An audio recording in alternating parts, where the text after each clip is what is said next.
treat that I'm just wondering, this is not a test, but I'm just wondering, even where we are right now, what you would think. So this woman, she said to me, I just somehow end up getting called to a lot of this, but I've never really had training. But I'd like to have more training. And so at first I was like, well, that's really cool. Like some people do just happen to get called to this for whatever, it's in their life, whatever. So that's great. That's great that you're able to do it. And it's also great that you have the humility and the critical thinking and the knowledge to think that you also could probably do even better if you had some thinking. And she goes, well, what do you do, for example, when someone is like enraged and they're really, really angry at you? Or they're just really angry. And at first I was like, well, I don't know. I think a lot of people are really angry when they're dying, right? And they're also very controlling and, whatever. And she said, well, in this case, the woman was like mad at me, like she was yelling at me and she called me a cunt. And I was like, wow, okay. So tell me what happened that precipitated that. And she said, well, she wanted to move this like heavy box. And oh my God, okay, I've got two of these. So she's like, she wanted to move this heavy box. And I was telling her that like she couldn't move that heavy box and that it wasn't good for her to move it and it was going to hurt her. And she was saying she could move it. And I was telling her she couldn't move it. And then she finally just freaked out on me and was like, you're such a fucking cunt.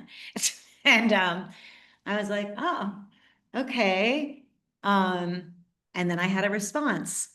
I'm wondering, what do you think your response would be, or what might you guess my response would be?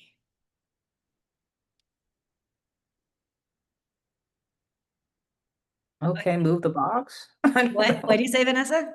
Okay, move the box. What were you gonna say, Carrie? I was gonna say kind of the same thing, like let her try and do it. People don't like being told what to do, and um, I have to tell people what to do all the time at my job, and they yell at me, and usually it's because, I'm in the hospital and we can't have people getting hurt or falling at the hospital. But if you're like at someone's house or something and they're like, I want to move this, like go ahead and try. Exactly. That is that what both of you just said. I just said to her, my question for you is why did you feel like it was so important to tell her what to do? She's like a grown adult. And to your point too, Carrie, I said, she's in her home. So she picks up a box and it's too much. Like you're not liable for that anyway. It's like not a question of liability. It's a question of like, you think you know better than this other person. And the woman was totally able to receive that. And then another one of my graduates from here called me sort of desperate recently. And she had a similar kind of thing where the woman was feeling better and she was seeing her medical bills go up, up, up. But I believe is already on hospice.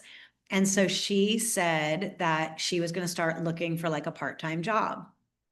And my student was like, well, you can't look for you can't do that because, and they got back and forth and it got heated. Well, first of all, can I just say that I just can't imagine in which I would be heated, a situation in which I would be heated with someone who I wasn't professionally involved with. I'll just say that. And you know me a little bit. You can imagine I get heated quite a bit, but certainly not in a professional setting.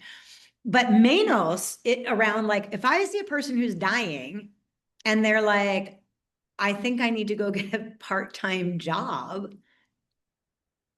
Exactly, Carrie, right? You're like, okay, what kind of a job are you thinking would work for you? Let's look for them. Like we just want to keep joining in with people where they are, right? Yeah. Molly, I want to, Deborah, this is something else Deborah and I were talking about. So when my sister died, it's a complicated story. I'll just say this. Mhm. But she was very angry at me and like Mhm. wouldn't let me in the room when she was in, essentially in the dying process and basically said, get out of here, you fucking bitch. And it was very hurtful to me because we had like, she was 14 years younger than me, so we had like a bit of a child parent relationship. And it isn't until recently, until like some of this that we've been talking about, that I understand now, like what she was going through, like in the sense of, I don't think she wanted to leave. Like she was, it's complicated, but I think me being in the room was making it harder for her to let go.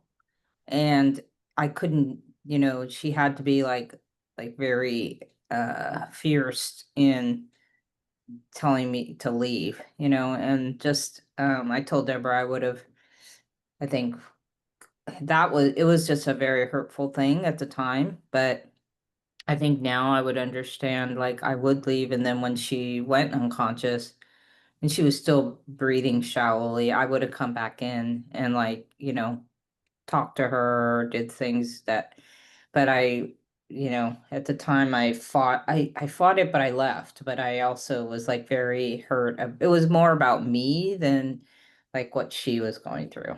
And that's, Absolutely. yeah. Yeah, and that feels very hurtful. Like I think that would be really hard to hear. I would not like want to hear that. And so yeah, but I think it does come down to the end, like that they're going through this process that is something we can't even, I mean, I guess we can imagine it. That's what we're doing in this class, but in a sense that the inner sense of what's happening, like we don't really fully get that. And I guess I would say, generally speaking, people become very controlling. And so anyone who is limiting or they perceive limiting their control in any way can become a target. Um, so just like going with people's stuff. I love the idea of you saying coming back in once she wasn't conscious so that you had that. Or also it would have been nice to be able to have some sort of like intermediary or someone that could have bridged Yeah. that. When Erin was dying, she did not want to see my brother, one of my brothers. And I already had him in my car. And she was like, I don't want to see him. He can't come here. And I remember then, I don't know where he went, but I was able to talk to her and I said, are you saying that like, is it like a trauma or something that I don't know about between you? Or is it just that he's like a pain in the ass and a bully? And she was like, the latter. And I said, okay, so knowing you, I see that you don't want him there, but I'm wondering, do you want your brother to live the rest of his life thinking my big sister didn't want to see me when I was dying? And she was like, oh, no, I guess I wouldn't want that for him. And I said, okay, well, I can bring him in for like a half hour or something. So we figured that out. But just being able to ask her that question and put it more like, is that actually something you would want that other person to have to live with? And she was able to open up enough to recognize no, and that they did have a nice connection before she died. Mm. Yeah. And that actually reminds me that one of the questions you put in there, Vanessa, is why do we continue talking to the person, or what do we say? So I don't think you have to be talking to the person, but it's good to know that hearing seems to be the last of the senses to go. So we encourage people, if you're close to a person or something, that you can keep talking to them. And especially when the person is that close and they're already unconscious, that's when the people that are going to be left behind are really starting to enter into this like anguish space. And so for me, saying you can talk to them, it's partly for their anguish, feeling like they can say whatever they need to say. And then also it's about making sure that people aren't saying untoward things around them or acting like they're not there.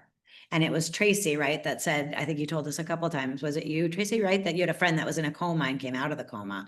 Yeah. So the literature is pretty solid about that, about people still being able to hear. So we just want to keep that in our mind. But I don't think like we should go out of our way to talk to someone if there's nothing to say. I will share something from my own life that maybe I've already shared it here, but if it's resonant with any of you, share it again. And I'm just so glad I did. My mom has a lot of guilt around Shanakai's suicide. And I was able to like hug her and say, Mom, I just want you to know if you died right now, or if I died right now, I have absolutely no unresolved issues with you. Like there's nothing unresolved. Even if we were to die, even if one of us were to die and we were having like a dumb fight, I still have nothing unresolved. And that felt so good for her to hear. And I just said it spontaneously, but now I realize how good it feels to say as well. So I would just encourage anyone who maybe is in one of those situations where people are feeling some sort of a way that that you're able to express that if it feels authentic, right? That there's nothing unresolved. And people still get mad at each other. And that's a question that I often am asked in like grief counseling. You get mad at people who are dying. And then you're like, how can I get mad at them? Right? They're dying, but they're the same annoying person they were when they weren't dying. And they're going to do the same annoying button pushing shit. And so you're because someone near you is dying doesn't make you suddenly superhuman. Right. And that's what we have to remember. Like we can pull up all our compassion and our patience and all of that, but we're also just human beings. And we're probably, especially if we are the immediate grievers, we're exhausted. So we're like fielding another person's like controlling, annoying things and trying to be like so good and trying to be so helpful and trying to be so generous and so patient. And we're also totally exhausted and anguished our own selves. So we're very poorly resourced. And I think that's a good thing for you too, to know, like in doing this work, whether it's just as with like friends or a group of friends or with family, whether or not you do it professionally, right? Letting people know that it's perfectly natural and fine to get mad at someone or to be annoyed by them, even if they're dying. They're still alive. They're not dead yet. There's actually a great podcast. Let me write it down. I'm going to send it to, what's her name? Eat, Pray, Love, Elizabeth Gilbert. It's a really beautiful, she is a great storyteller and she tells the story about her wife dying, and she describes her wife as like a super like tough cookie. And then she wants to be all softy, mushy candles and whatever. And her wife, like, and she's like kind of coming in out of consciousness. And then at one point she's like, get this shit out of my room. Like, and she's like, right. And Elizabeth Gilbert's like telling the story. And sort of the punchline is the person is who they always were. Like they don't suddenly become this like gushy, you know, super spiritual person or whatever. If it was like a real, you know, badass tough cookie in life, they're probably a badass tough cookie when they're dying too. And also just don't forget humor. I think that's a really important thing too. And even gallows humor. Any of my friends who are dying, and I like you, I've just had too many. I'm always, not always, but at some point I'm going to make a joke about it, right? Like, well, you won't be here for that, or like whatever the thing, whatever the stupid thing is, right? Because they know it too. It's what's on their mind too. And it's really astonishing to me how many families, how many people are like, don't talk to them about dying. It might bring them down. And I'm like, that ship has sailed, right? That ship has sailed. So if we can get them to laugh, we're in a good spot. All right. Anything else? I wonder if this shady thing here is Naomi trying to come on. That would be so cool. All right. Anything else before we start? Okay. So I have one other question that I'm remembering from the questions that you put in there. I'm not going to necessarily answer them all today, but one also was of Vanessa, was also that you wrote, what you told us about the kleshas and the koshas. Why? Is it for us or is it for them? Or like, how is that useful in this group? So I wanted to just spend a moment on that. Yeah, I just wanted to spend a moment on that. So one part is I feel like all of these things that help me to build, again, what I call inner structure, interiority, like all these pieces that I put together that help me to stay really solid in the face of somebody else's anguish. I'll use that word again because I can't think of another one. All those little pieces help me. from all different kinds of like faith disciplines, all different kinds of perspectives. Okay, this is, hold on, Naomi. Okay, I'm listening though. Okay. Your name is GSHS Wood Naomi. That's awesome, Naomi. Okay, so you can't get the camera to work. Okay, so if you can, yeah, if you get it to work, that's great. Otherwise, that's also great. And I do, Naomi, I feel bad because, you know, I put in the thing about the daylight savings time, and then I should have done the extra step and the extra work to know whether you all do daylight savings time or not. And whether you would be changing or not. So for like here in the Tracy in the United States, well, actually Hawaii doesn't do daylight savings time either, but those people are at a time difference in the States. So we're just in a place right now where the time is also wonky for everybody else. They did an hour of daylight savings time. Mexico doesn't, Arizona doesn't. So anyway, Naomi, that's probably why there was some confusion for you about the time. It should be, I don't know if Australia does daylight savings. If they don't, it's the same time it always was. Nothing changes for you. No worries. We are on daylight savings. Okay. So, okay. Yeah. So I don't know. You're here now, and now you'll know for next week. It's whatever time it is now is the time for our class. Okay. So yeah, one is helping me to build that inner structure. So the more that I have different perspectives, different ideas, different faith backgrounds, it helps me to build it up. So even having just gone through Dia de los Muertos, and then just today in my Spanish class, getting my students to talk about what they learned about Dia de los Muertos and what did they get from being like this idea that it's just like this fun holiday thing to like the depth of it. So, but the more that I learn the depth of it, also that's helpful for me as part of my structure. So that's one piece. The other piece is that it also is for them. So, with the kleshas, I think what's instructive for us and them is particularly that idea of abhinavesha, particularly the idea of fear of death clinging to life, and recognizing that this is not a new concept. This is not a Western concept. This is not a modern concept. This isn't just this person that you know that's fearful of dying concept. This is like the majority of people over the majority of recorded time have had fear and anxiety around dying. So that's really why I think the kleshas are really important, is for us to get that perspective, to understand that. The koshas, I'm going to give you a little exercise with the koshas, but the koshas, I think those are helpful for us and for the person that we're working with, and for us to be able to think about how we do exist on different levels. And if you were able to watch that quick and dirty video, how I talk about sometimes you might, like right now, I'm so tired and I have to this is my joy. And then I have to go to this like party in a town nearby to a band thing I don't want to go to. I don't want to change my clothes. I don't want to drive in the dark, all that. And so I could just be like, I feel like shit. I'm so tired and so I'm not going to go. But being able to say, well, physically, I feel tired. Energetically, I also feel tired. Emotionally, I feel fine. And also emotionally, I feel like to be a team player, it's important for me just to show up at the thing.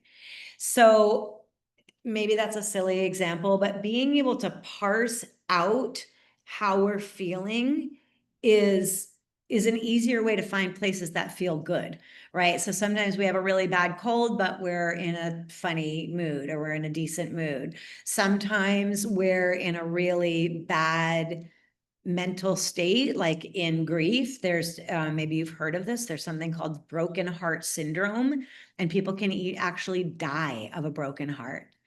And so being able to recognize how they affect each other, but that also we can start to separate it out. Like I can feel really bad emotionally, and then that is making me feel bad physically. But then maybe if I were able to move my body, I might be able to at least get something positive going. So this understanding that we exist on multiple levels, I have seemed to be very helpful with my clients. And in particular, I'll tell a very brief story, which, as you know, is not my strong suit, but I'm gonna make it brief. I had a young person in the Bailey Boucher house, which is where I first started this program. And he was dying of AIDS, which is so frustrating. It's like seeing young people smoking cigarettes, like, why, what are you doing? But okay, I digress. So anyway, he was young, he was dying of AIDS. And there was a point at which, and I'd been seeing him all throughout the progression of his illness. And then there was a point at which he was like, he just was getting really bad. He was really getting towards the end. And he said, I just don't feel like I can do anything today. I just feel so horrible. He's like crying. He's like emotionally a wreck. And so I started to talk. I asked him if it was okay if I shared a perspective from yoga philosophy with him.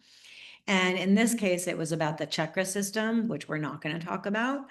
But I told him that there's this idea that we have these different energy centers inside of us. And that particularly the heart chakra is this energy center, which the name in Sanskrit is anahata, and that means unstruck. Like there's a part of us that can't be struck, it can't be hurt.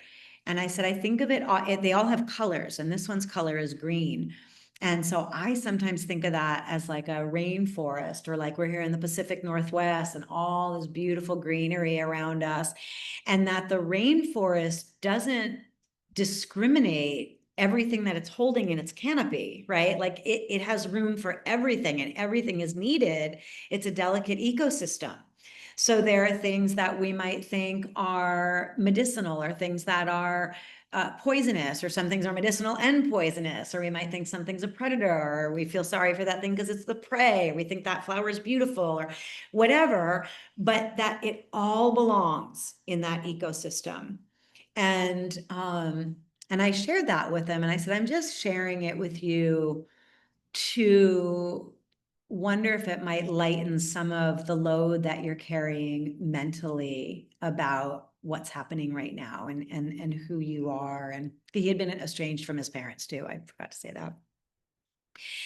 And he kind of sniffled and stopped crying, and he goes, so that rainforest would accept everything, like all the parts underneath it, all the parts of me. And I was like, yeah, like that's the point of it. And he was like, it would even accept all the bad things about me. I didn't ask him what all the bad things were, but I was like, yeah, in that theory, in that perspective, all of that's just part of who you are. It's just part of the ecosystem. There is nothing really bad. And he was able to just like lighten up. I would love to say then he died that way. I don't know, but I do know that there in that time, being able to share that with him, but in the way I share, which is very like, not like, let me tell you a piece of information from yoga, right? But sort of asking permission and drawing him in. It was incredibly helpful. And I don't know, like I don't know another image that I could have given to express the same thing. So I think sometimes having these different philosophies or imagery that we can draw from helps us we have a larger platter, a larger buffet of things to draw from when we're talking to people who are going through that, because we're just human ourselves, right? We're just doing the best we can. So when I have more tools, more ideas, more perspectives, that can be really helpful. The other thing that's making me think of is I just read something by, I think her name is like Joanne Cacciatore or something. She's a really good friend of my friend Carla Halbert, who wrote the book Yoga for Grief and Loss. And she's a PhD psychologist. She wrote this piece. I'll try to find it and copy it for you. And she did like an actual like academic research asking people in bereavement what was the least helpful thing that their therapist did. And overwhelmingly so, it was trying to make meaning. That the therapist was trying to help the person to make meaning. And we think that's part of our conditioning. Like, if I can make meaning out of this, it's going to be helpful. And so I think having other things that are not actually making any meaning, I don't know why this is happening to you. And yes, it does suck. And when people say to me, like, this is so unfair, I say it is so unfair. But I mean, I think it's important. I mean, for going back to your what do you call it? The our own inner Inner structure. Yeah. Mhm. It would be important for us to have a sense of the meaning, even though we're not trying to tell them. Right. Yes, Okay. actually, yes. Thank you, Vanessa. That's exactly the point, that yes, that when I feel like I can hold for them, I don't know if any of this is true. I literally don't know if anything that we talked about in the spiritual realm is true. I have no idea. I'm going on faith. And so you're exactly right. I wouldn't say, well, we're going to go back to this other place, or you're going to see your parents, or anything like that. Let's say I believed totally in heaven. Like, someone on my last cohort, she was super Christian. It was all about heaven. We're going to go be with Jesus. And that would be part of her inner structure. So she's not going to say that to the client. But part of what helps her to stay solid in the face of that is her inner, I'll put it in quotation marks, inner knowing. You actually are going to be okay, because you're going to go to heaven and you're going to see everyone that you love. So she's not going to utter those words, but that's what's going to help her be super solid, super present. So that was the missing piece, Vanessa. Thank you. It's exactly right. Anything else?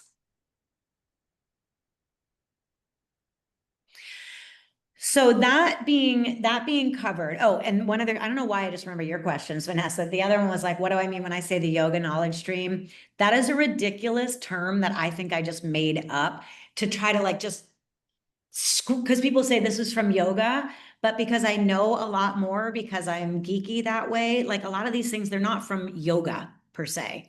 They're from like Hinduism, or they're from the Vedanta. So they're like yoga adjacent.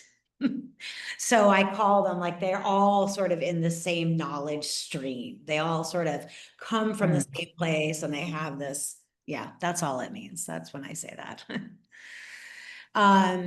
So that being said, I wanted to take a little bit of time just to look at some of the language in the Atma Shatakam. But I only want to do that if it feels like it's a good use of our time.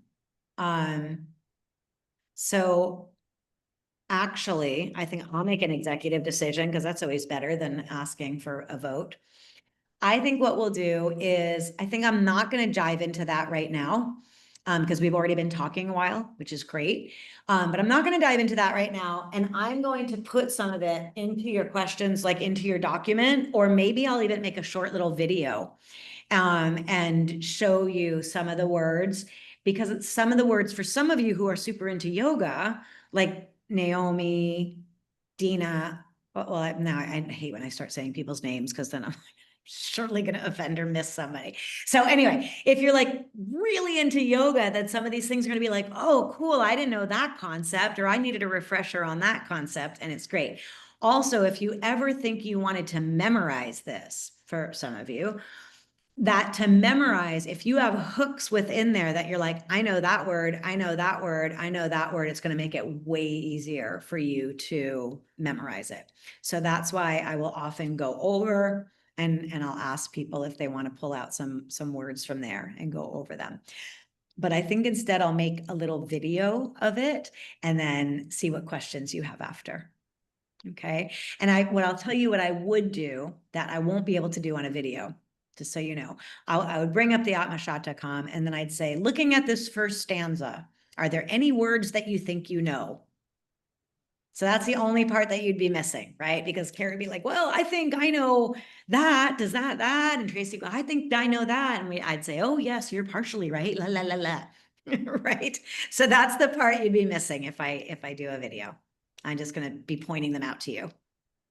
And I think because I know a lot about yoga, sorry, I'm not trying to toot my own horn, but I think probably if I'm like, you probably don't know this and it doesn't matter, I think you can probably trust me that it's not something that we need to dive deep into, because it's like rando.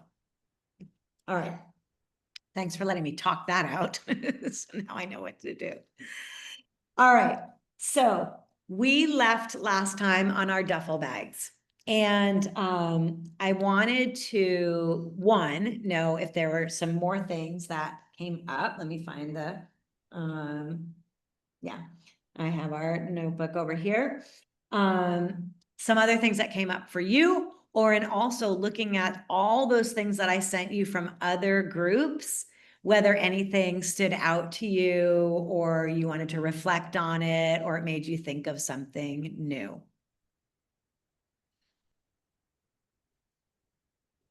There was a lot of stuff in there.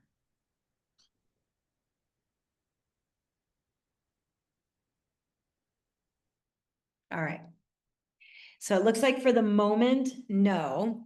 So what I want to do that I started to do as we closed last week is to start to just put things into a little bit of categories, and then we can just sort of brainstorm a little bit in that category, right? Because that's a lot of what you put down here. Just, I saw them as categories, but also because I do this all the time, right? So if one of the categories, people said things like, someone said nail clippers or tweezers or something. And I said, okay, well, I put that into like hygiene.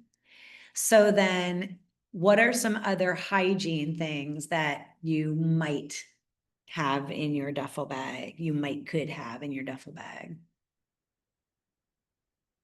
Just in the category of hygiene. And you could even take yourself off mute so that for this portion, we're just kind of shouting things out because you have lots of resources. Oral care stuff. Right? Absolutely. And also for yourself, right? Is anyone else here like an avid toothbrusher? Like, you want those things with you. Absolutely. So oral hygiene stuff. And we talked about the little swabbies that should be part of your bag. What else? Hygiene.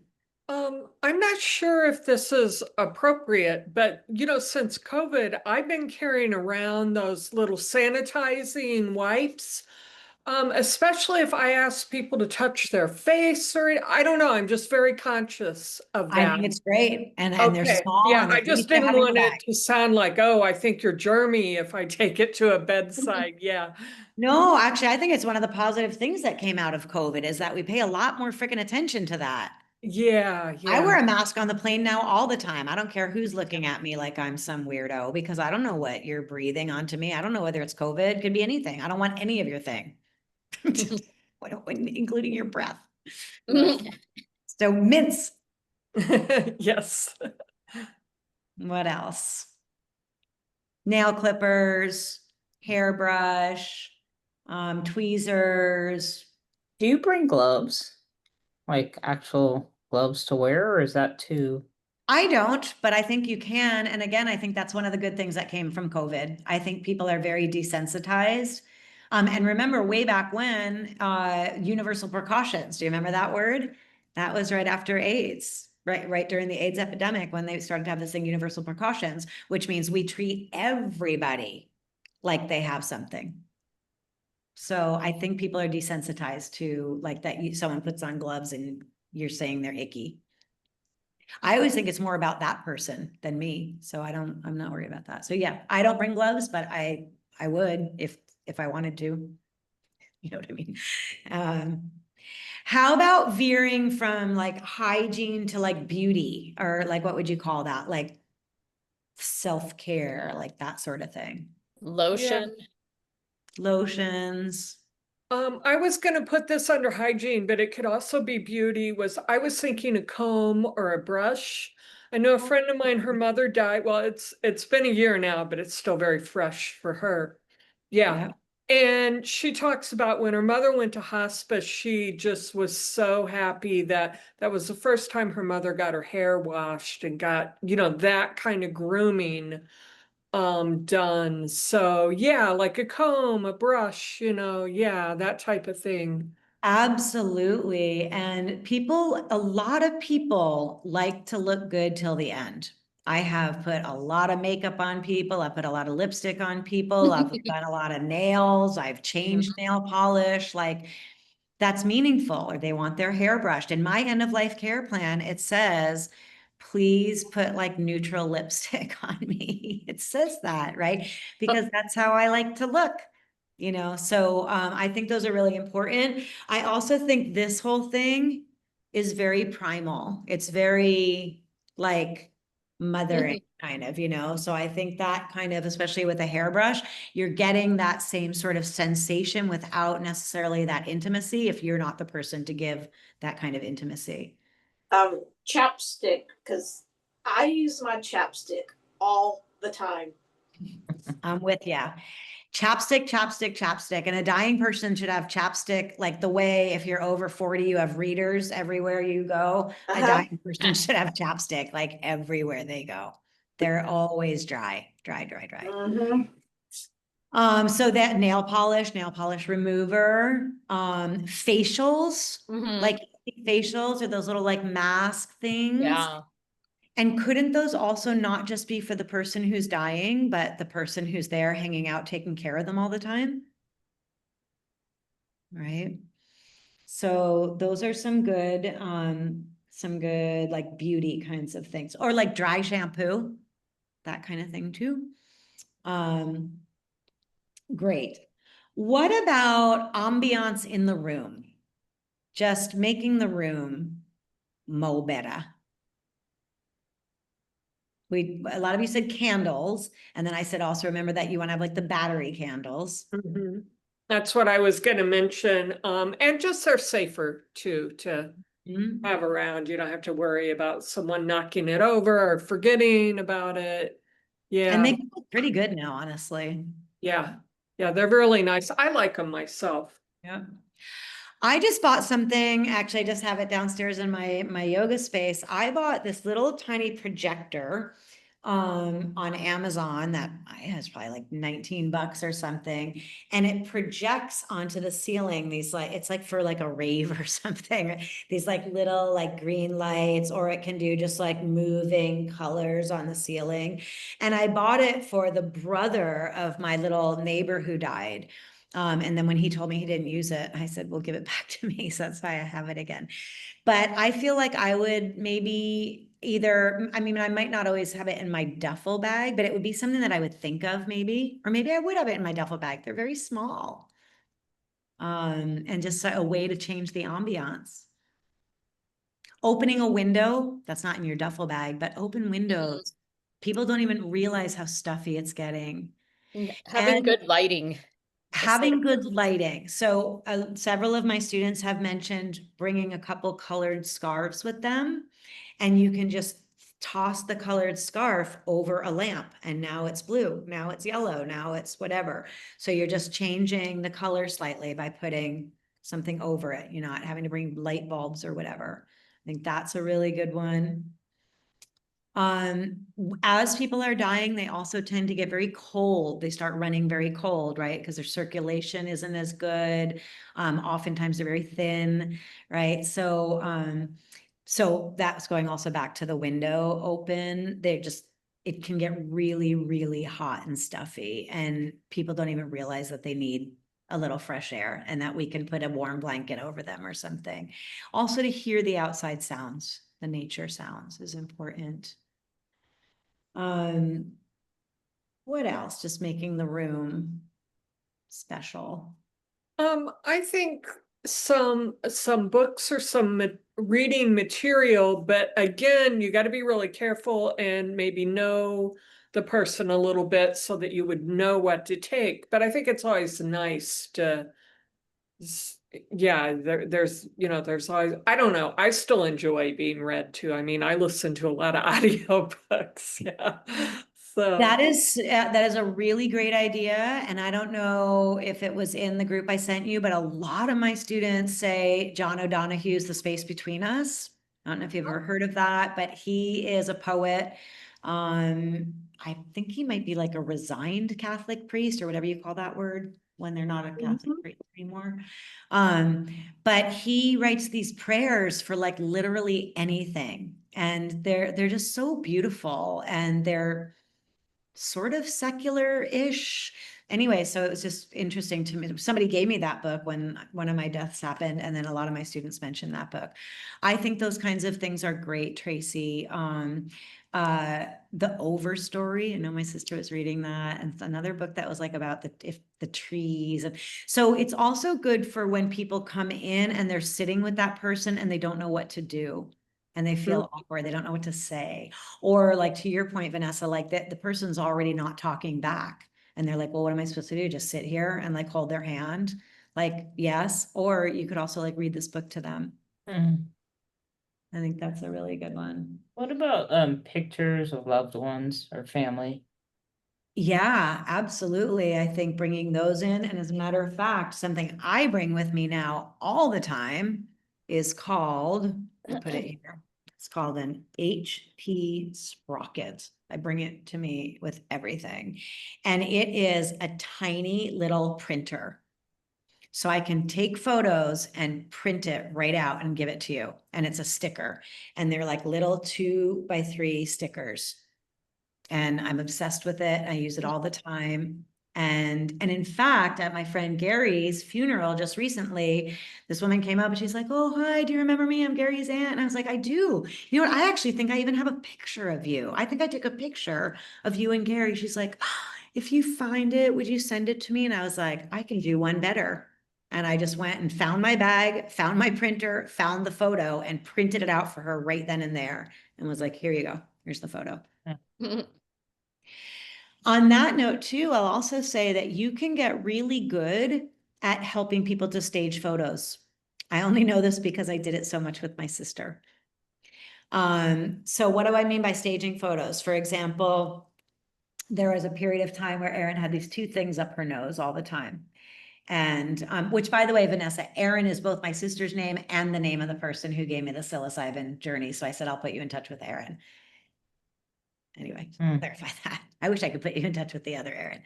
So, so she didn't want her photo taken that way. So here's some of the ways I took her photo.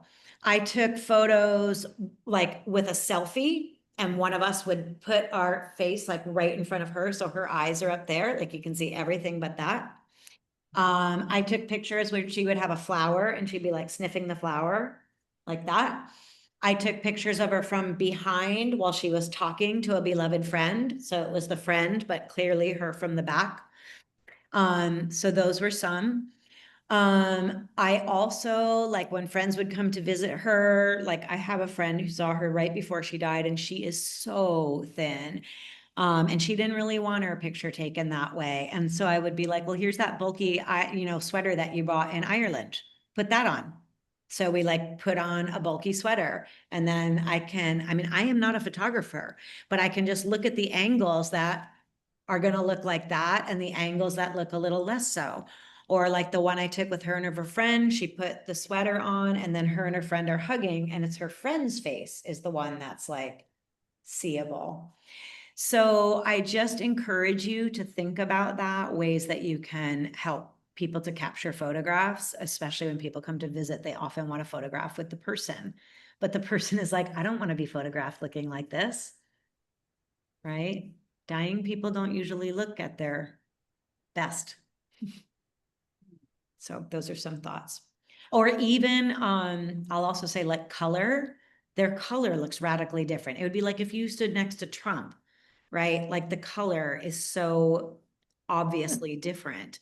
So also if I'm taking a photo of a dying person next to a non-dying person, then I'd see if they would want to have a little blush on or a little, it doesn't matter the gender, right? Can I have their color look more like the color of the person they're next to?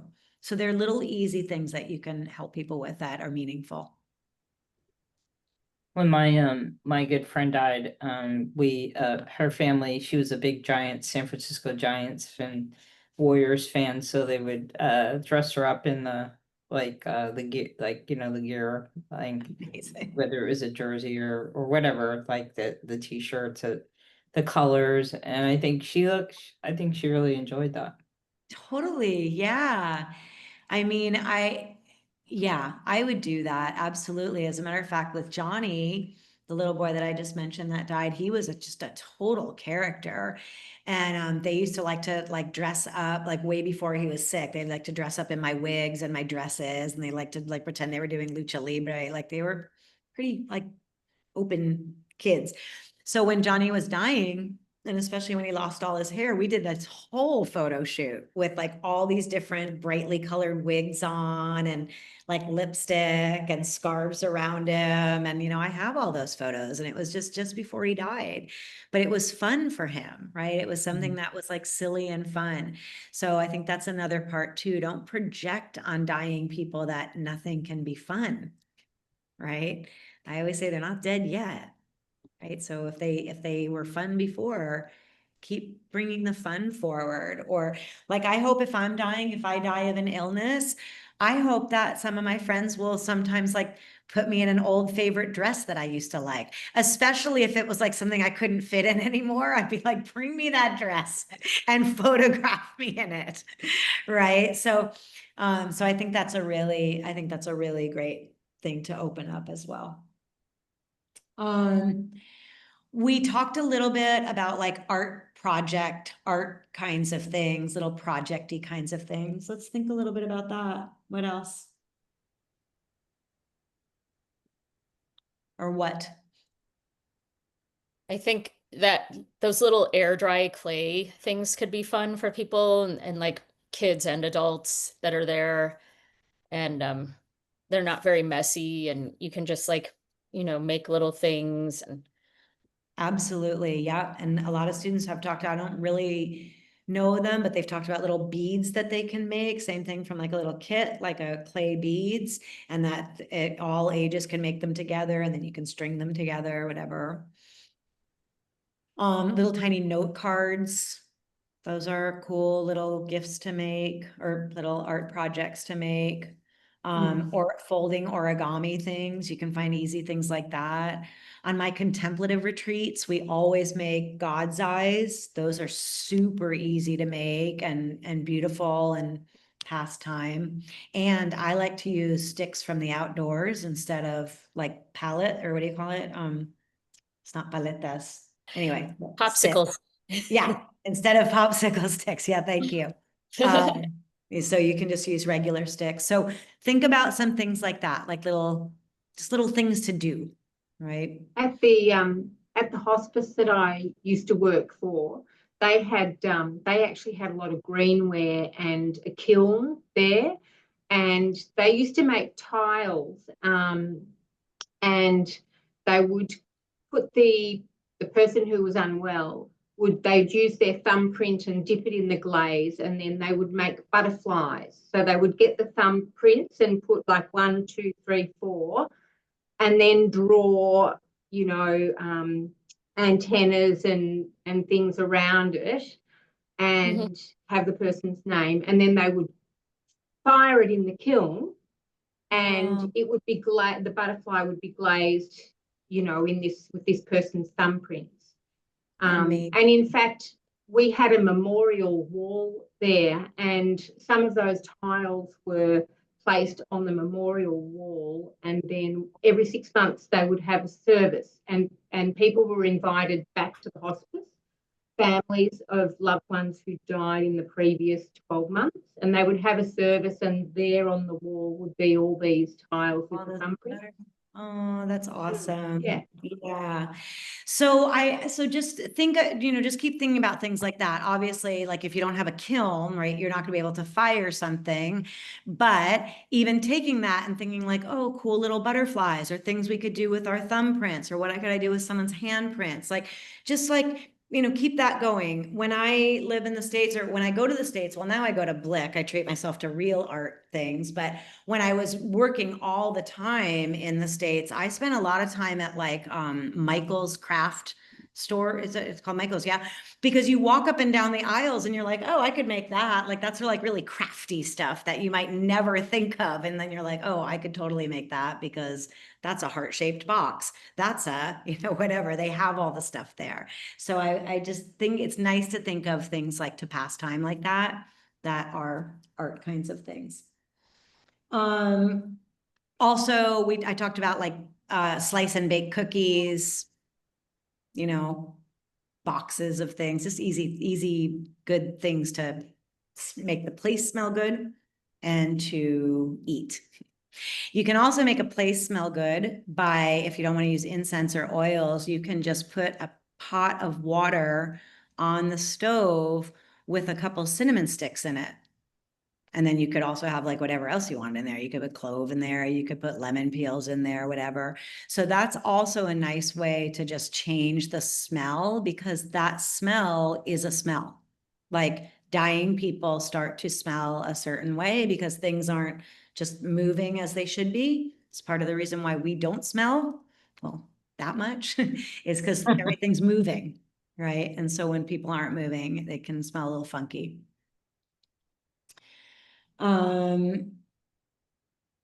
I said high quality chocolate. I would also say like teas, coffees, like just that kind of stuff. Have that along with you. We talked about things from nature, like bringing nature to the person or bringing them into nature if we can. But what about bringing nature to a person? What could be some things? Like even when I just said with God's eyes, use the sticks instead of the popsicle sticks. Just plants, like some little plants. Absolutely. Little plants, a water feature. I always love a little water feature, a little fountain of some sort. You can get those so cheap. If you really wanted to go for it, you could like make a fountain, then it's even cheaper and they're really easy to make and that's something you could make with people. Just got to go to Home Depot.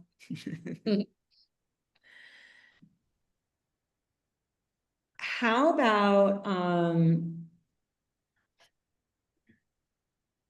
okay, I'm gonna pause on that for a moment unless anybody has anything else they can think of with nature, because I'm gonna start to go into now scheduling, which isn't exactly something coming out of your bag. Okay.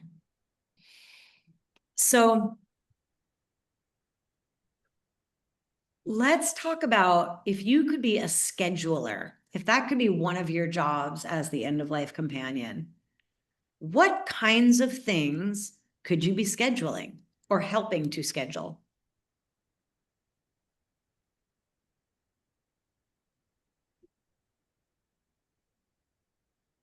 Visiting rosters of friends.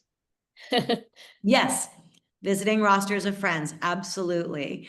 And I told you, I think it was on last class, yeah, that at Gary's death, they were like making this whole schedule of visitors, but they never had him included in it. And he was like, what is this schedule? Right? So yes, helping them to make a visitation schedule. Absolutely. What else needs scheduling? I'll give you like a hint. Who's going to walk the dog? It's not like a hint, like, but just get your mind going. What People else? to take care of all the nuts and bolts of the house, like walking the dog and like, you know, Plants. yeah, Taking care of the plants. Yeah. cooking meals, like for like, you know, who's just all that basic stuff. Like, That's going to be like a whole thing on its own. Yes. like Carrie, who's what in were you- charge of dinner and, you Yeah. know, who's gonna take care of the yard or Right. Who's going to take care of the yard? Who's going to bring out the recycling? Who's going to take the animals to the vet? Who's going to pick the kids up from school? What about people that are flying in from out of town, not just like in town friends? Sometimes you need someone like with Gary, I had to be the bad guy and say like, Vanessa, you already came last week and that's all Gary's got for you. And they're like, but no, but Gary said, right? And that happened to me. And I would have to be like, I understand he said that, but he also said that he can't tolerate more than 2 people. And there's a lot of people that want to see him. So someone else has to be the bad guy sometimes, right?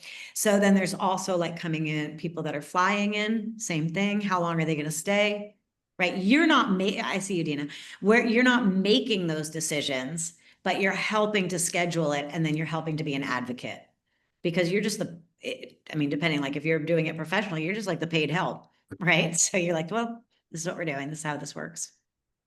Go ahead, Dina. Yeah, I want to back up on the dog. Like for me, that's like one of the most nurturing things to have a sweet dog. And I wonder, like, have you ever known of somebody who works as a death doula in this realm? And do they have a service dog of their own? And I can imagine that just being like a really common, like, yeah, when they would bring it to all their clients. Is that something that you know of? Is that just a no-no, or it just seems like I'm not, hang on, I'm just not sure which thing you're asking me. So you're not talking about the person's dog and walking their dog, caring for Right. their, you're talking about bringing a dog in. yeah, Yeah, people do that all the time at Bailey Boucher. There's absolutely those therapy dogs. You just have to ask the person. I personally, I don't want anyone else's dog. I only like my dog. I'm one of those Mhm. people. It would not be comforting for me, for you to bring me your dog, okay, right? I So just- it's yeah. totally I personal. watch this dog and like I'll see my clients. I used to have more older folks that I would see, and most of them would just love it when I would bring this Awesome. dog. So Yeah. So that's always just a conversation. I'm sure Mhm. there's many more people who would love to have the dog than people like me that are like, I only like my animals. Yeah, yeah. I think Unless it's- it's a cat, but cats you can't really right. transport. But when I build my grief suite up here outside of my office, I have a temple cat that lives here, and I'll always have a cat here. So that if the person wants to have a cat with them, there will be a cat that can live with them. Because I think that's important. You have a space that somebody could stay there when they die? No, I am going to build a space where people come when they're grieving. I already do grief retreats. I just don't keep them with me. Mhm. And someday I will have money and I will No. build another place. Yeah. Cool. Yes. Okay, so scheduling. So those kinds of things. Scheduling that I would also say, and we'll get into meals a little bit and meal trains, but this is prior to that, is as people get sicker, their food needs change and their food tolerances and preferences change a lot. So one of the things that we can do is we can talk to our person about what kind of textures do you like right now? What kind of temperatures do you like? What kind of meals would you want? Right? So they'll have weird things, and then they don't like that thing anymore. But what I want to make sure is that I have a list of all of those things that they like. Then I like to have it on the refrigerator. I do everything visually. So here's a list of all the foods that they like. Here's a list of all the combinations that they like. I would also remind you that this is somewhat tongue in cheek, but if a dying person says to you, I would like some yogurt with some berries, now with the experience I've had, I'd be like, what kind of yogurt? How much? What kind of berries? Do you want them mixed in or on top? It's like a toddler. Not saying that they're like a toddler, but the specificity with which they want their food definitely changes. And then you also have to have thick skin. You make it, you do exactly what they said. And they take one bite of it and they're like, I'm sorry, I can't eat this. And you don't care. You're like, cool, garbage. I will say, as a person who is like totally, I'm like so anti-garbage. I love to like be the person that doesn't generate any garbage. I have to say that around dying people, I let that go. I let that go and I model letting it go. Just throw it away, just throw it away, just throw it away, just throw it away, just throw it away. Like I can't at that moment be bothered or have a family be bothered about, well, this has to go to this and this has to go to like just all just going to the garbage. So take that as you may. So I want to know what kind of foods they want. And then the other thing that I want to do is I want to set a schedule for them. And again, this is all a conversation, to Dina's point. Like everything I'm telling you is a conversation. All I can tell you is best practices from my experience and my my training, so to speak. So I like to have a schedule that says, I'm going to ask you if you want food about every 2 hours. So when could that be? When do you want it to be? 9, 11, 1, 3, 5, 7. Okay, great. That way you don't have to wonder if there's food coming. I don't have to wonder like if I should be bringing you food. I'm just going to ask you, do you want food now? And you can say yes or no. And then I have this whole list of things that you might want. That can be a very helpful scheduling. Another helpful thing is a lot of times people are drinking electrolytes and they're drinking these, the electrolytes that you buy at the store. And when I was with Gary specifically, he was like, God, I'm supposed to drink these electrolytes. I cannot drink another bit of this. And in that moment, I remembered that down here in Mexico, they have this thing, they call it suero, and it's the answer to everything. And it's basically electrolytes, but they make it right there. So they'll say, I'll just make you some suero. Or you go to a bar, you can say, I want suero. And then, so I just looked that up. How do I make electrolyte drink? How to make suero? All it is salt, sugar, water, and whatever kind of flavoring you want to put in there. So then I put a note on Gary's thing that said, do not give Gary any more chemical electrolytes. Do not give him any colored electrolytes. Don't give him anything. Just make them for him. And here's the recipe. That was so easy. So I want you to know that, but I also encourage you, like when someone's like, they don't like this thing, or this is a thing they have to eat, or I cannot take any Ensure, then ask yourself, like, what is Ensure, right? Like, what is that? What is it? It's a high caloric drink, right? It's a high nutrition drink. So then you ask yourself, well, what else has that same thing? Or sometimes if they're just are looking, they are very freaked out about losing weight. And so they're really wanting to keep weight on. This is before we've crossed over a certain threshold. And so I always help my clients just, how do I make things fatter, fatter, fatter?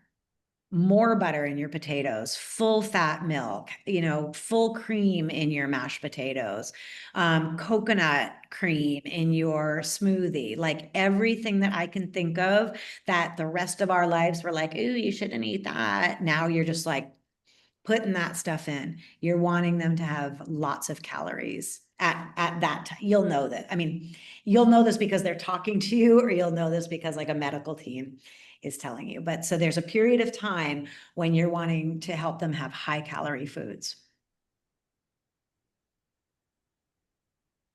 Just on that, can I add Please. that it's also, sometimes I find that it's the family or the loved ones who feel like the person who's sick should be eating all that high calorie stuff and should be putting on the weight and not losing weight. And so I try to help them to understand that it's about comfort and it's about what the person wants themselves. And but acknowledging that feeding someone and the social kind of thing around food is very much part of life and our lives, but it's something that we might need to let go of if they don't want to eat or drink very much at all. Yes. Okay. So you have moved way far forward, but we can definitely talk about that. So what I'm talking about right now is when the person themselves is like, I am so skinny, I'm going to lose weight. I even remember my sister literally like grabbing me by my arms and going, I am going to die of starvation. You have to help me somehow. Because she had a blockage in her intestine. So at this point, she wasn't yet, like it wasn't the cancer specifically that was keeping her from eating, it was the blockage. So she felt hunger, but she could only eat very small bits. And we're going to talk a lot about that in general. So it's in that point when, yes, I'm wanting to help them find very high caloric food. Later, as they're dwindling, or really anytime, it's always up to the person. And same thing when we do grieving talk, like, it's up to the griever what they want to eat. And I will give you some talk about feeding a griever, but one of the things I'll say is that, remember, we can go without eating a very long time. We can't go without drinking. So stop forcing food, even on a grieving person, even on somebody's like having a breakup or whatever, right? And they're just like not eating, like let them. That's what their body's doing right now. It doesn't matter. You know, when people have like their breakup weight loss, like usually that's about anxiety and depression, right? It'll all, trust me, it'll all come back. So yes, that's really a conversation with them. And then you're right, Naomi, later we're going to get to the point, especially that when it becomes time when the person is really not eating, and then it's the family that's freaking out because they're not eating. That's when we really need to let them know this adage, and I have it in my end of life care plan too, that a person is not dying because they're not eating.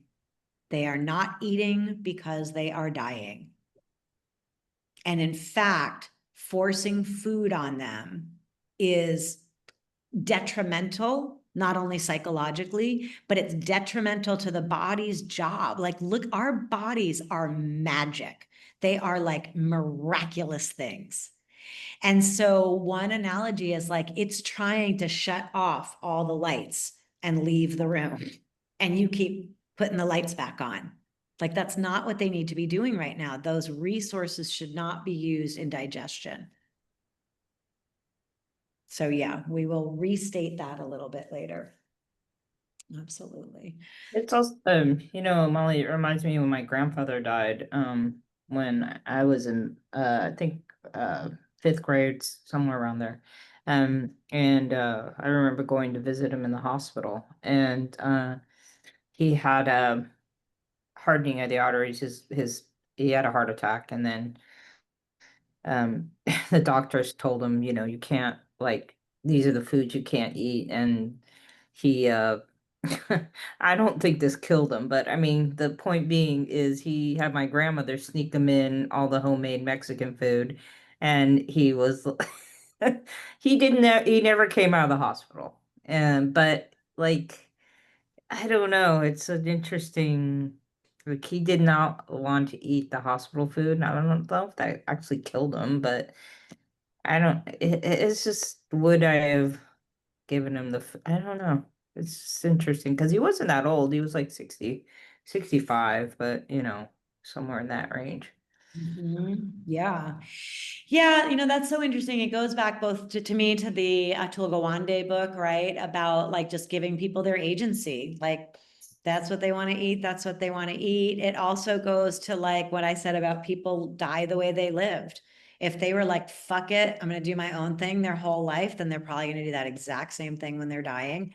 And I also think that the Gawande book is really helpful in again, really like getting used to that feeling like we all have an expiration date. We're going to die. It's either going to be tomorrow, or it's going to be 2 years from now, or it's going to be 8 years from now. And then like when people are in the hospital and they're already in that place, like, and I don't know where your grandfather was exactly, but did we expedite the death by 3 weeks by letting him eat, some tamales or no sé qué? Like, have at it then, right? So it is tricky. It is tricky. But I think I told you that even when I was at Bailey Boucher, people be sneaking downstairs, they're copping drugs, they're getting alcohol, they're out there smoking a cigarette with like an oxygen machine. And back in those days, I was like so yogic and also so like, and now I'm like, whatever. I don't know what I want to be doing when I'm dying. Maybe I'll take up cigarettes, who knows? So, yeah, that's tricky. I'm definitely for people doing what they want to do and then dying as they die. That's definitely where I stand at this point. I may change my mind. The one last thing I wanted to say, and then we'll take a little break, was to share just a little bit more about this idea of tiny gifts. I told you the story about the woman in the little bluebird of happiness. It's like the most crazy, best thing that's happened, and I think in this work in a long time. So, right, yeah, because I saw you last week. Yeah, so the bluebird of happiness. So this is a thing that I developed like ages ago when I was teaching therapy. And I said that and even when I teach yoga teachers to teach yoga, I always talk about this thing that I call tiny gifts. And that means that you have little tangible things you can give people. It's like we're kids, like kids love to have a little thing that they can take away. They love small things, right? And it doesn't even have to be anything. And so I like when I would teach yoga, for example, or teach yoga teacher trainings, I'd say, for example, let's say you're going to read like a little Rumi passage, whatever. Well, then why not print it out and laminate it and actually give it to all of your students at the end? Like that's what I call a tiny gift. Didn't cost you much money, took you, 10 minutes or whatever. But to the student, that's like now has this laminated card. Like that's a big thing, right? Or the little bluebirds of happiness. I just saw them in a store. I'm like, I'll buy all of those. Thank you. Then I just have them so that I can give someone a tiny gift. Smooth stones. I give smooth stones to people all the time. It's a tiny gift. Little tiny bottles of oil, like little dram, half dram. I don't know what size that is. Those teeny weeny things, I give them away all the time. Tiny gift. Those little yellow, like worry doll, they come in the little yellow boxes and they have the worry dolls inside. You know what I'm talking about? No, Naomi, it might be like a Native American thing. No, it's not. It's like a Guatemalan thing, I think. Anyway, there's little yellow boxes and they have these little stitched dolls inside and they're called worry dolls. Whenever I see them, I buy them because they have like 5 or 7 dolls in there. I take the dolls separate. The dolls then become a tiny gift, right? We'll just keep this with you, right? You always have like a little thing that you're making up, the reason why the tiny gift is good. Printing out a photo for someone, that's a tiny gift. So I encourage you to start thinking about this idea of tiny gifts and having them in your duffel bag. And also when you're like in a store and you see a bunch of some little small, tiny, cute thing, and you're like, these would make great little tiny gifts. And you just keep them and you have them, not because you have anyone in mind, but because you know that there's going to be a time when it would just be so nice to hand someone this little tiny glass bumblebee that you bought, or this little tiny thing of soap, and people would ask me, well, how do you know if it's a tiny gift? And I might have said this last week. I used to always say, I don't know, maybe it costs less than $2.50. But now with the way inflation is, like, who knows? I don't know, $6. But more, it's that, I mean, I'm pretty cheap. Well, actually, I'm not cheap, but I don't have a lot of money to spare. So I source tiny gifts that are inexpensive, but that I can buy a lot of them. Like anytime I see something at like a little store.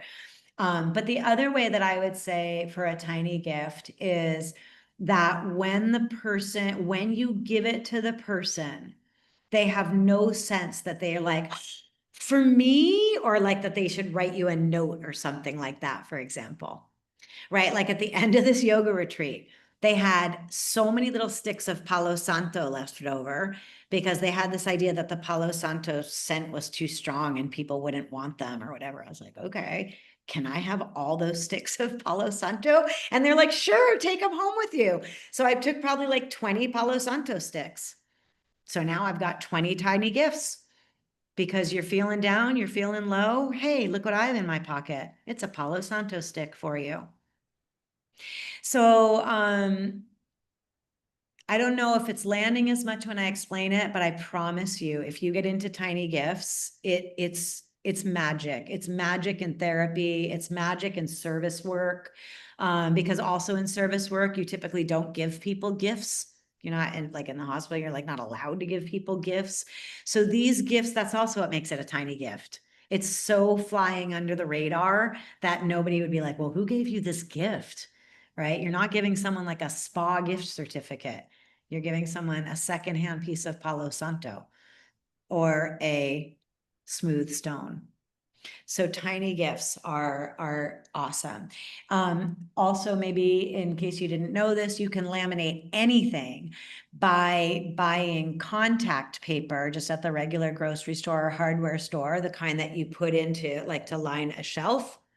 And then you just buy that and you just have it on hand. And then you can print something out and print it out small and you just put it on both the contact paper on both sides, cut around it, and now you have a laminated thing. So it's a really easy and cheap way to DIY laminate things.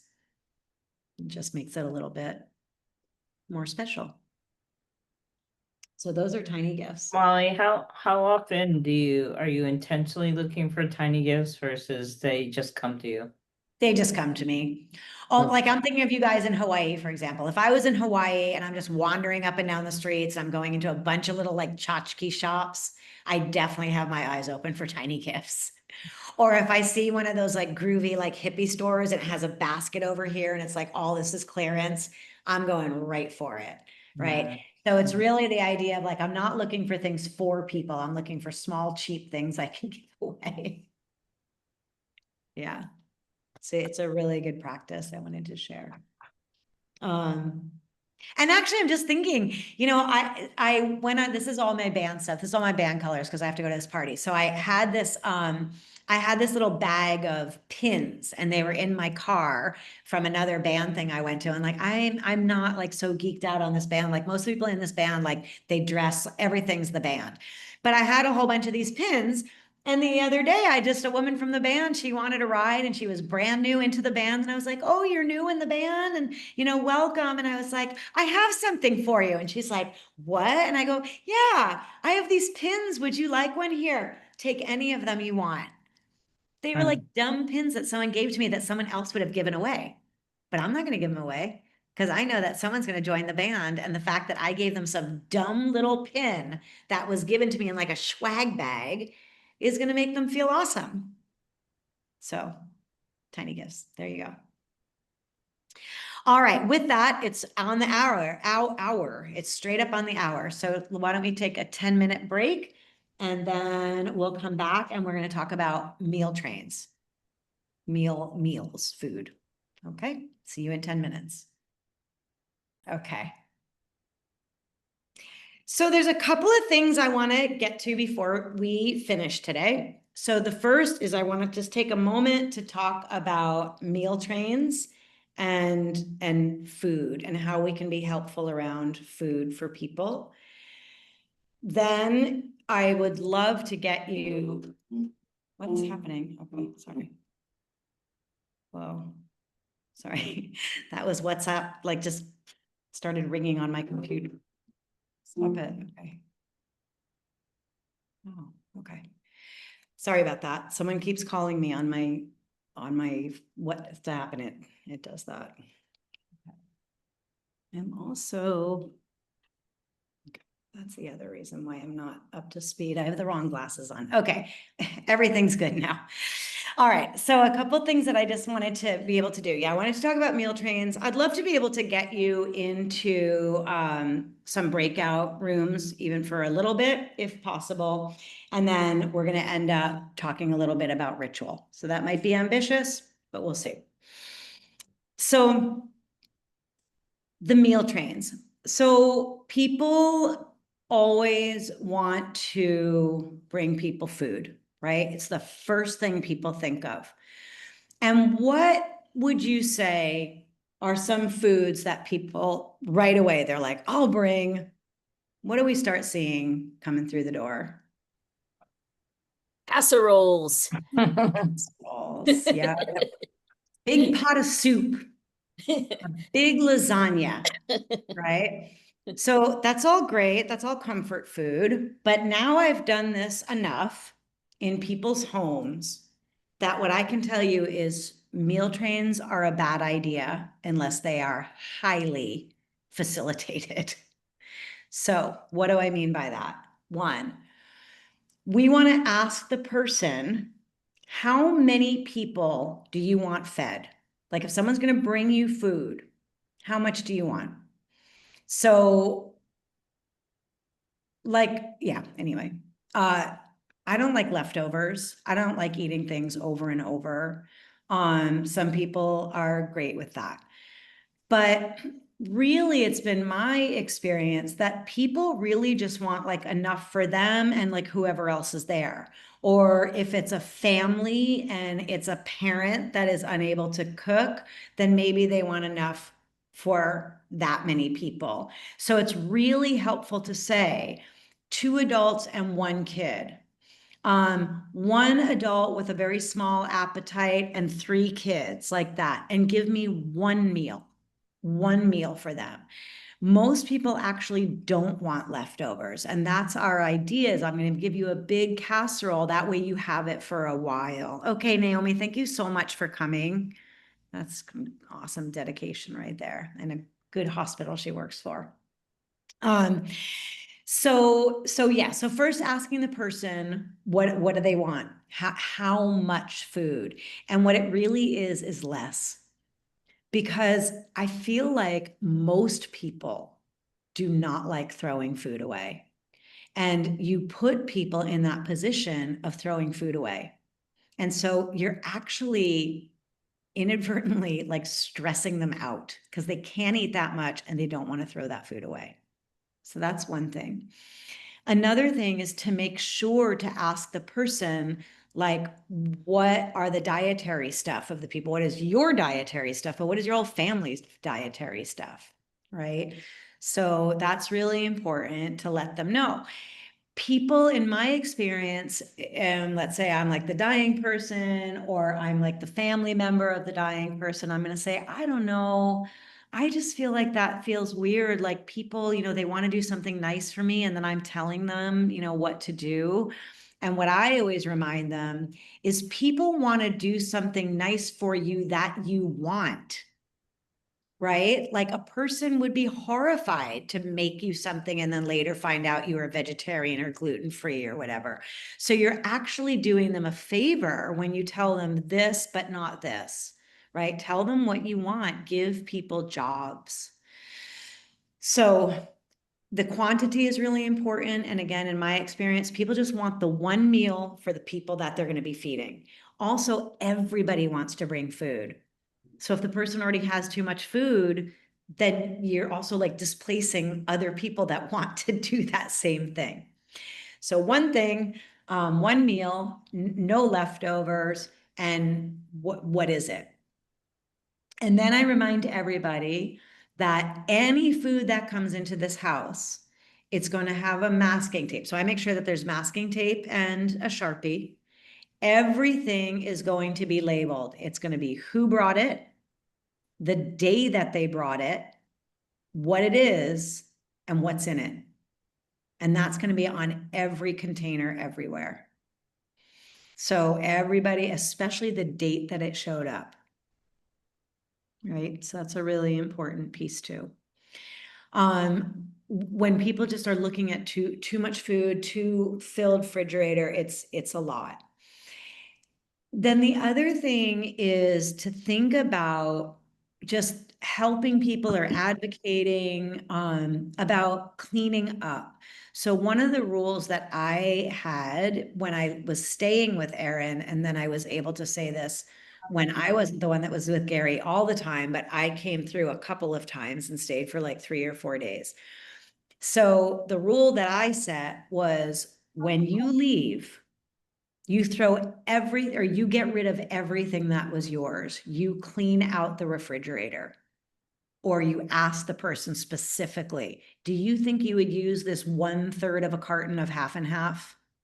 Because the whole idea of like somebody else who comes might want it. So again, I told you before, throwing things away is like it's one of my things. But in this realm, I'm like so over it.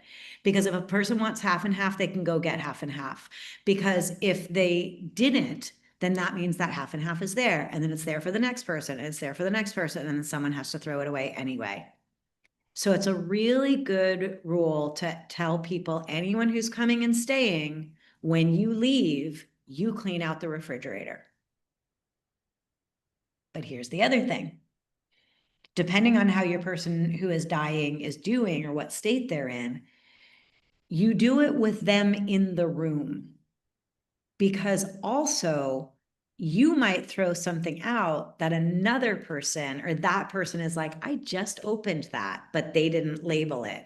Or, well, I wanted more of that. Or my mom gave that to me. Or like whatever the thing is, they wanted it.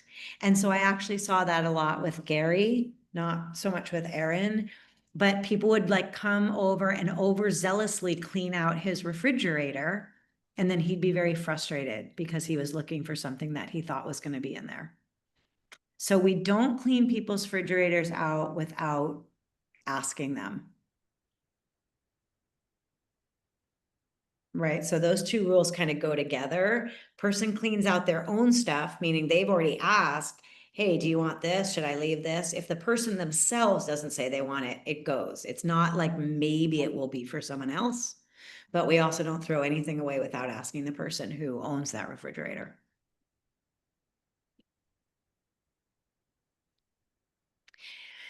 Another thing that I think is really helpful is a lot of times, and again, this was a lot when I would stay with Erin, people, let's say they bring a pie and there's like 2 slices out of the pie.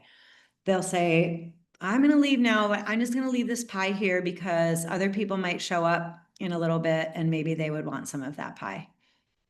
That sounds totally reasonable. Until I stayed with Erin for, 6 weeks or whatever. I was the one that every single night at the end of the night, that was me putting that pie away. That was me emptying that coffee thing.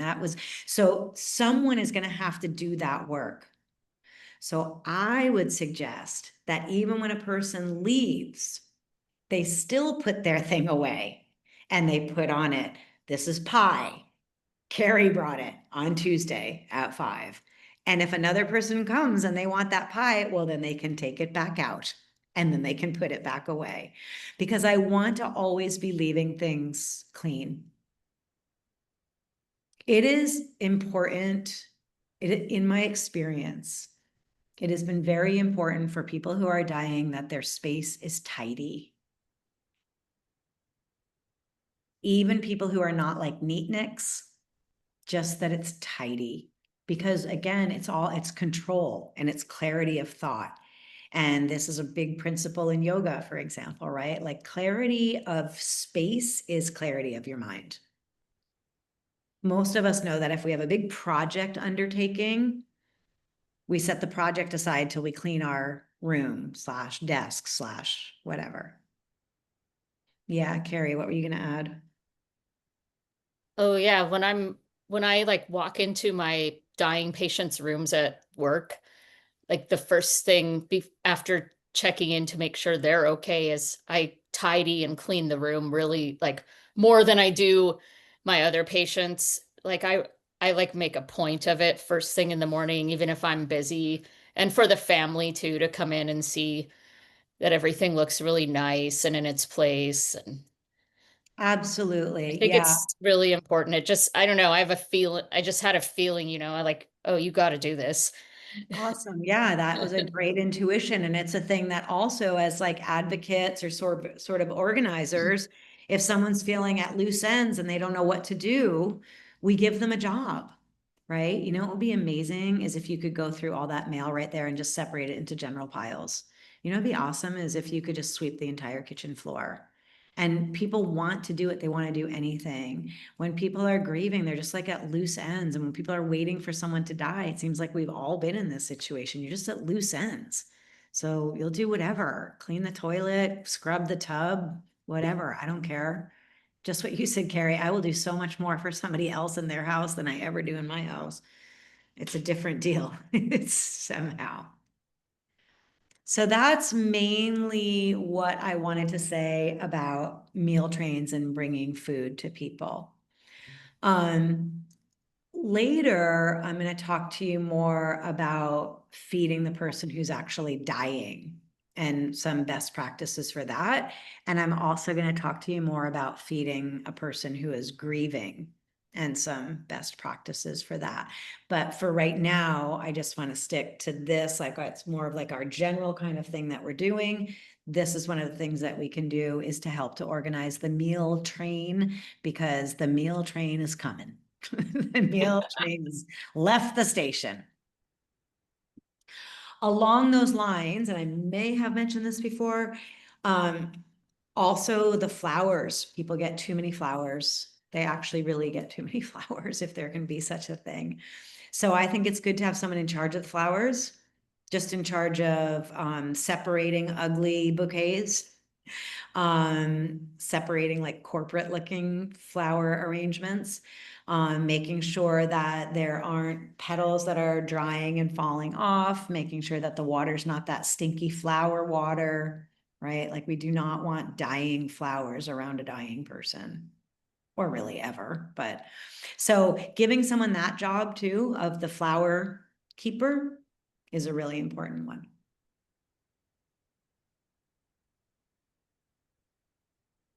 Okay. I'm going to tell you one more thing.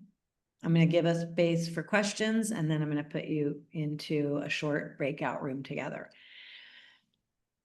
One other thing that's going to lead us into ritual, and again, I'm sorry if I've already mentioned this, but you can also make sure that all the flowers, as they're going out, they're being repurposed, right? Not all of them, because some of them just are crap, but, or the greens don't hold up, but like roses that have passed their prime, gerberas that have passed their prime, carnations, all of that. All of those guys can be saved and used for making mandalas.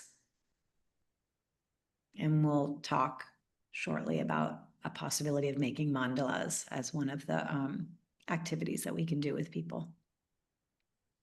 So as long as they're getting so many flowers, let's repurpose them. Let's use them for something.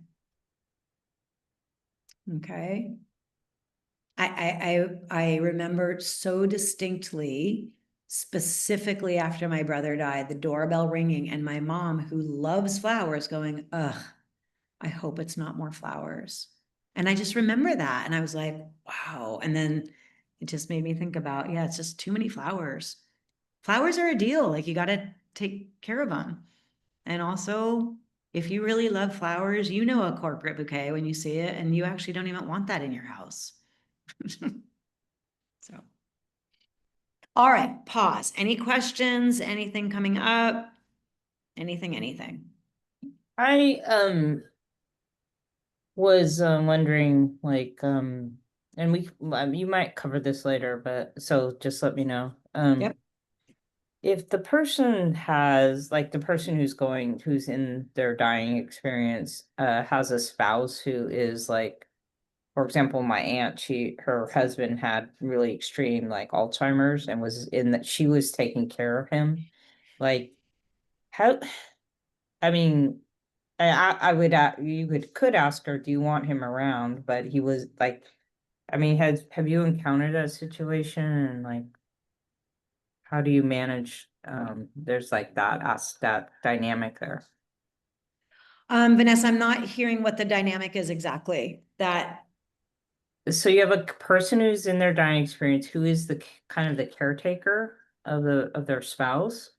And it could be, this isn't the case of a mental issue, but it could be emotional, because like my mom is my caretaker of my dad emotionally. So like how you're going through this, like I just don't know how to fit them into the process, and like trying to get, like, I can't imagine trying to give my dad a job. I guess I could. In how he would be like more, and I'm not quite sure the exact question. It's like just that dynamic. I feel like I'm getting it, so I'm going to try. So, sorry. One is, I think I get what you're saying. The person who's dying is actually the one that has been the caretaker to the one who's still living, right? That the person who's dying is the one that's like the rock or whatever, right? Yeah. Okay. Yeah. So when we talk about systems theory, we'll talk about this too, but basically that other person then is also your client. And so they can only do what they can do. So if like they're not going to do a job, or they're not going to, then they're not, right? And so then you just let them do whatever it is they do. And you try to support them as much as you can, and you give them facials, and you take walks with them, or you get somebody who asks, well, is there anything I can do? You say, yes, you could get them a massage. Yes, you could take them out to lunch, right? So what I always think in the process of dying is that I'm always signing on for like a group process. Even though it's the one person is like my focus, it's everyone around them that I'm talking to. Okay. Like Burns, like she has a daughter. Her daughter is like, well, she has two daughters, but there's one that lives here. She's like 21. And I had to do a lot of work with the daughter, mainly because she's a weirdo, and she'd be like, I don't know. My mom's going to a better place. It's like, it's so awesome. Like, I just don't know like what she's going to be next. And I just think about the ways that we're going to like be able to connect through the stars. Like, and finally one day I was like, Kaya, I need to talk to you. If you put this out to everybody, then that is exactly what you're going to get back. And your mom's going to actually die, and you're going to actually need a ton of support. And all you've ever told everybody is like, la, la, la, la, la, la, la. And people already don't know what to do with a grieving person. So they'll be like, all right, fine, Kaya's good, right? So a lot of times you really are like having to work with the family around them just as much. In that family too, a lot of the family was up in Canada, and Burns was dying down here in Mexico. And so I had a phone call with each of those family members and said, tell me what you fear about Burns's death if you're not here. Like, if you can't be here to like be watching it, controlling, supporting, what is your fear of what might happen? So I had a conversation with everybody I got a sense of their family dynamic, but I got a sense of what each of them thought the other one was going to do or what the problems would be. And so I just got a little insight. There's something else I was going to say too. Yeah, I forgot. There was something else I had. That's my answer more or less to your question.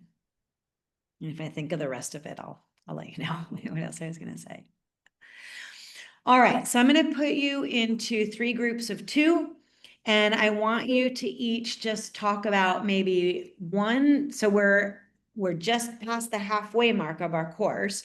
So I want you to talk about what you feel like you've learned so far. Like, if you could distill what you've learned, what is it?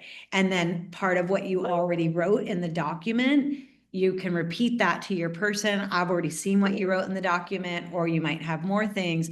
What is something that you want to make sure that we cover, or you're afraid that I'm not going to cover, or I said I was going to come back to, but I'm not going to come back to, or I haven't come back to? When I understand that, that helps me to make sure of how I focus the whole second half of our training. The training for me is pretty much like in session 6, we do this, and in session 7, we do this. But you can see that with each group, even with you guys, I'm like, oh, we're going to do this, but then we never did that. And that's fine. I've never not gotten to everything. But at the same time, it's really helpful for me to hear what you're hearing and what you're taking away, and also to address anything that you wanted me to address. And in particular, if it's something that I don't intend to address, that I can let you know that I didn't have that as an intention to address that. Okay, so this is just going to be a quick check-in. I'll give you 8 minutes for that. Just big takeaway so far, something that you're really wanting to make sure that we're going to cover, a question that you have. If 8 minutes feels like too much, I don't think that feels like too much. But if it feels like too much, then just talk amongst yourselves. Just get to know each other as a resource out there in the world. All right. Got that? Okay, so I'm going to put you into your breakout rooms. That means it's going to be 3, create, and oh, why do I have, oh, because I'm on the screen, okay, that's why. Okay, so one of you is going to be in, is going to be, wait, how do I do this? Move to, sorry, I'm trying to be fancy. Delete room, okay. And then Assign Vanessa. Moved, sorry. I wish you could see what I'm doing over here, but it probably doesn't matter. Okay, here we go. There you go. Now you're all in there.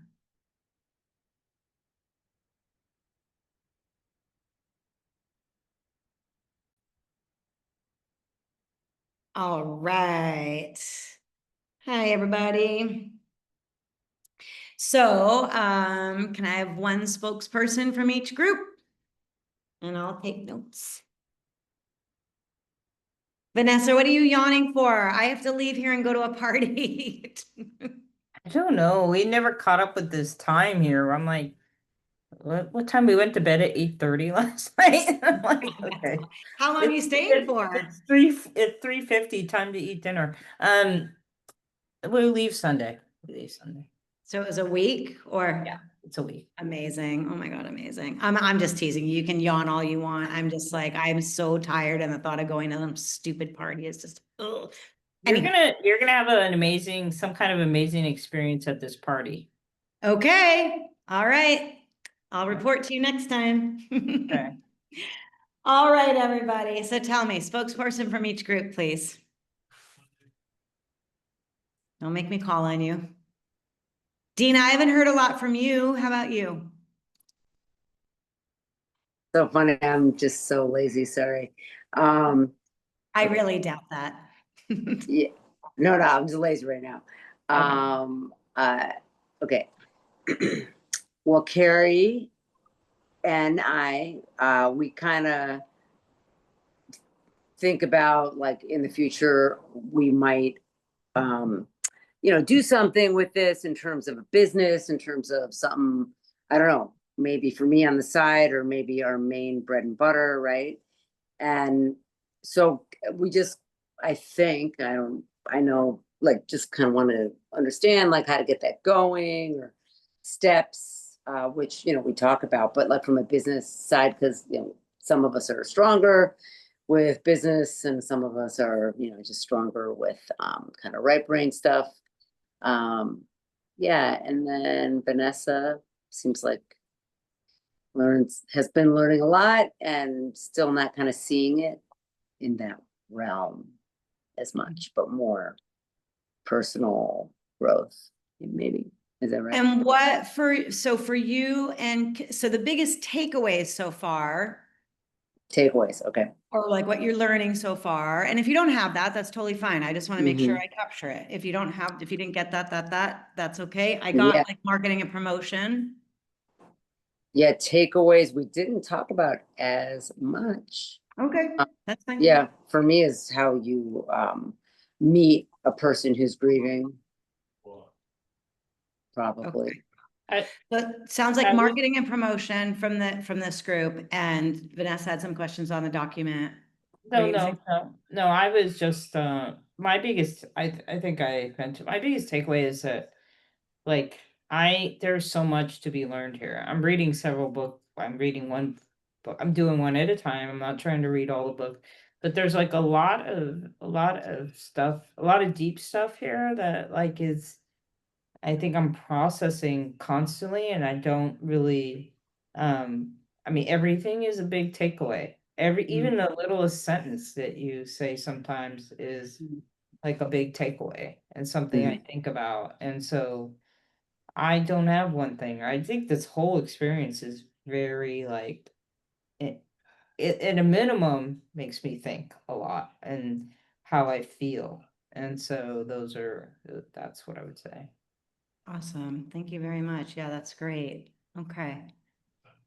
Really, really. Yeah, and I think I said that when I first started doing this, I liked to do them with 10 days between each session.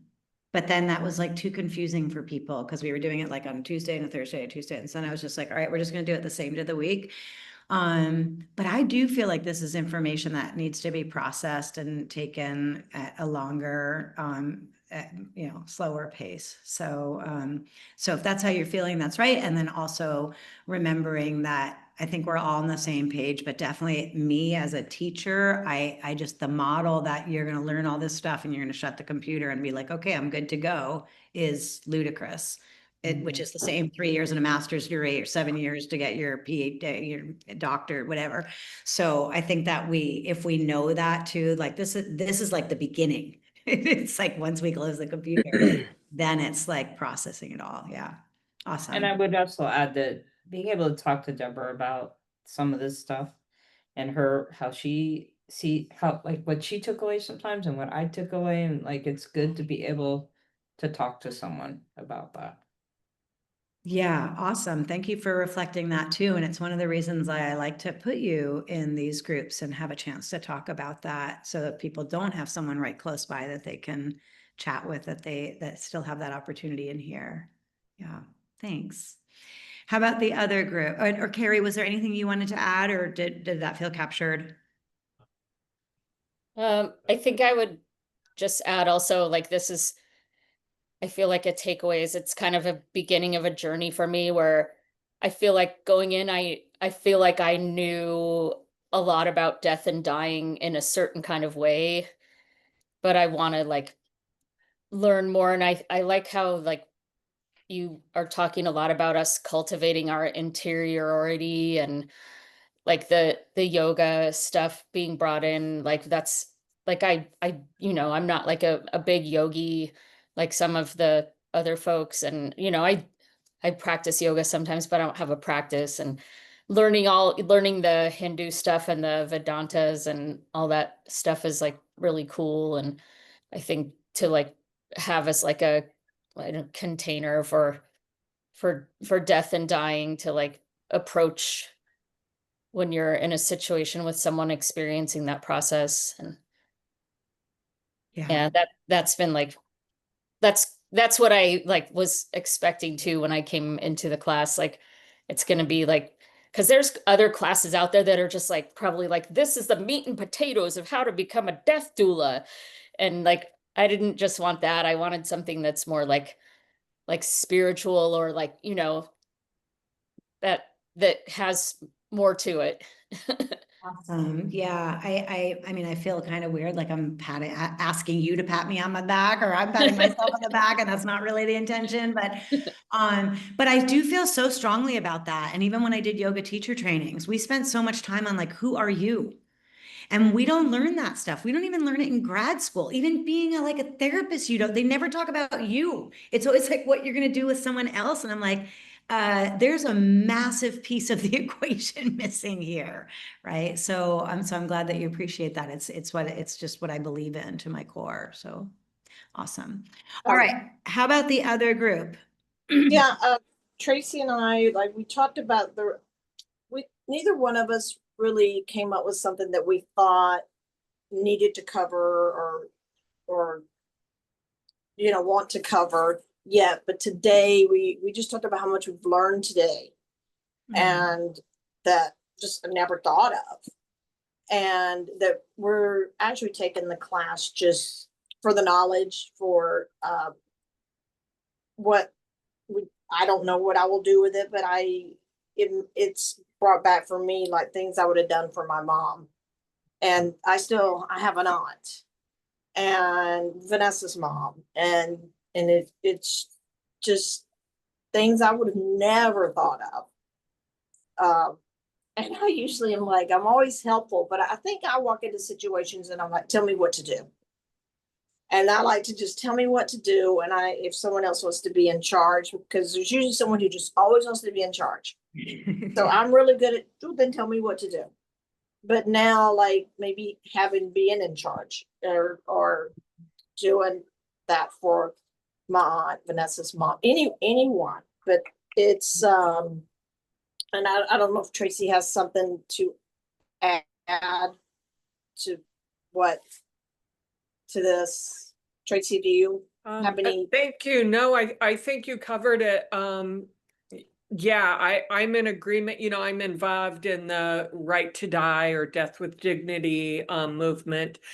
And I really just took this to increase my knowledge for like kind of a different end, although I do yoga nidra in hospice on occasion. And in fact, my friend who was in a coma is the teacher who I got my specific yoga nidra training from. So yeah, that was her medicine. She was in the hospital and could just, like, she was in a hospital bed, so for months, she just did yoga nidra over and over. But anyway, yeah, I just took it to increase my knowledge and it's so many things that I never would have thought of at all. Yeah. Because I'm coming at it from a slightly different end. I mean, we do talks at hospice, for about the nuts and bolts of, this is what you need, power of attorney, blah, blah, blah, blah, blah. But yeah, this is a really different side and a really interesting side, and then aside from the legalities and all that. So yeah, it's been great. Well, that's what I like to hear. So that's wonderful. So a couple of things I want to touch on because we actually are out of time. So we won't do the ritual now, but one, I think the idea of just like being able to talk about death and dying, like it is going to happen and it is happening. So to me, if that's just one piece that we get out of this, like talking to each other, talking about people who have already experienced deaths, Deborah sharing so openly about both her mom and dad, right? Deborah, what didn't you talk about your dad? Yeah, right. And I was like afraid I was going to name the wrong. Okay. So and then there are things that we want to do so differently and we can't, but now we know what we could do in the future. And so we're also learning even from our own selves. One of the things that's hardest for me about losing Shanakai is after experiencing his death, so 3 in a row, like I really got what grief was. And so then when I go all the way back to think about how he was treated after his mom died, like it's heart-wrenching, right? Like I would have done it all different, but I can't. But what I can do is talk about it. And what we can do is talk about it and we can help other people. And then we can also know that whatever that thing is, we're not going to do that in the future, right? We can help other people to not have those kinds of wishes and regrets. So that's really, really great. I will definitely talk about marketing and promotion. I'll tell people about Yoga Nidra that Tracy just mentioned. For those of you who don't know what that is, that's a great practice. It'd be great to bring into end of life care if it interests you. Naomi talked about wanting to know about movement and touch with a dying person.